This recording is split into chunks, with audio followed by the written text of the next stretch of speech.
Hi everyone, welcome back to Dhruthamma's kitchen. మటన్లో మునక్కాయ వేస్తే చాలా టేస్టీగా ఉంటుందండి. మునక్కాయలో ఉన్న గుజ్జు మొత్తం మటన్ సూప్లోకి కరిగిపోయి అలాగే ముక్కతో పాటు సూప్ కూడా చాలా టేస్ట్ని ఇస్తుంది. అది ఎలా చేసుకోవాలో ఒకసారి చూడండి. స్టవ్ పైన కుక్కర్ పెట్టేసి దాంట్లో 3 టేబుల్ స్పూన్ ఆయిల్, అలాగే హోల్ గరం మసాలాని చూపించాను కదా, అలా అన్ని గరం మసాలాలని వేసుకోండి. 2 లేదా 3 సన్నగా తరిగిన పచ్చిమిర్చి అండ్ అలాగే గ్రేవీ రావడానికి కేజీ మటన్కి ఒక మీడియం సైజ్ 4 ఉల్లిగడ్డలని కట్ చేసి వేసుకోండి. కొంచెం పుదీనా, దానితో పాటు అల్లం వెల్లుల్లి పేస్ట్ని వేసి పచ్చివాసన పోయేంత వరకు కలుపుకోండి. చిటికడి పసుపు, 1 కేజీ మటన్ వేసి కలుపుకోండి. దాంట్లో కొంచెం కొత్తిమీర, 4 టేబుల్ స్పూన్ కారం, రుచికి సరిపడా ఉప్పు, అలాగే గరం మసాలా ఇంకా ధనియాల పౌడర్ని కలిపి వేస్తున్నాను నేను.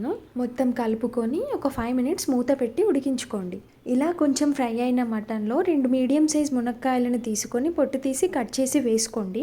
మునక్కాయలకి మసాలాలు పట్టేంత వరకు కలుపుకోండి. అలాగే 2 గ్లాసుల వాటర్ని పోసుకొని మూత పెట్టేసి ఒక 5 విజిల్స్ వచ్చేంత వరకు ఉడికించుకోండి.